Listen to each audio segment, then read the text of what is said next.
রবীন্দ্রনাথ ঠাকুরের লাল মাটির শহর এই বোলপুর শান্তিনিকেতন। এখানে এলেই আপনি দেখতে পাবেন কেদারনাথ মন্দিরের আদলে এক শিব মন্দির।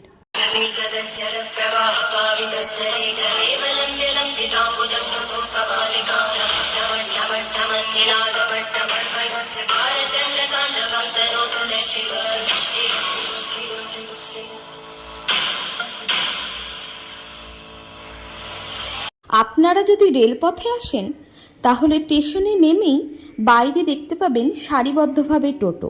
যে কোনো টোটো করে মাত্র 15 থেকে 20 টাকার বিনিময়ে চলে আসুন কেদারনাথ মন্দিরে। মন্দিরের এই সামনের রাস্তা দিয়ে চলে যেতে পারবেন সতীপীঠের 51তম পীঠ অর্থাৎ কঙ্কালীতলা। কথিত আছে সতীর দেহত্যাগের পর শিবের পীঠ থেকে পড়েছিল কাখাল এখানেই। কোমর বা কাখাল থেকে স্থানীয়ভাবে দেবীর নাম রয়েছে কঙ্কালী। প্রচলিত নাম অনুসারেই এলাকার নাম হয়েছে কঙ্কালীতলা। আমাদের মধ্যে কম বেশি সকলের কাছে এক কথায় ড্রিম ডেস্টিনেশন কেদারনাথ। কেদারনাথ মন্দির দর্শন করতে যেতে পারেন না অনেকেই, কারণ বাবা কেদারনাথ দর্শন করতে গেলে একদিকে যেমন যাতায়াতের জন্য খরচ লাগে, তেমনি শারীরিক সক্ষমতারও প্রয়োজন হয়।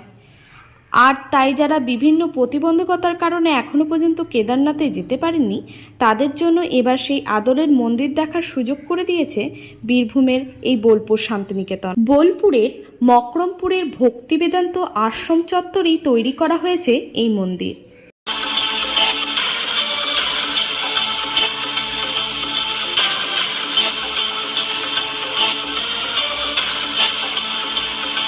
কেদারনাথ মন্দিরের উচ্চতা 47 ফুট হলেও এই মন্দিরের উচ্চতা রাখা হয়েছে 44 ফুট। প্রায় 6400 বর্গফুট জায়গা নিয়ে তৈরি করা হয়েছে এই মন্দির। আর মন্দিরের ভেতরেই রয়েছে শিবলিঙ্গ। মন্দিরের পিছনের দিকে একটা ছোট্ট বাগান রয়েছে। বাগানের মধ্যে রয়েছে আম, পেঁপে, পেয়ারা এবং অন্যান্য আরও ফলের গাছও রয়েছে এবং টুকিটাকি সবজির গাছও রয়েছে এবং তার সাথে সাথে রয়েছে বিভিন্ন রকমের ফুলেরও গাছ। বাগানের ঠিক পাশেই রয়েছে গোশালা ঘর, যেখানে সারিবদ্ধভাবে প্রচুর গরু রয়েছে। আশ্রমে ঢোকার বাঁ পাশেই রয়েছে কেদারনাথ মন্দির এবং তার ডান পাশে রয়েছে রাধা মাধব মন্দির।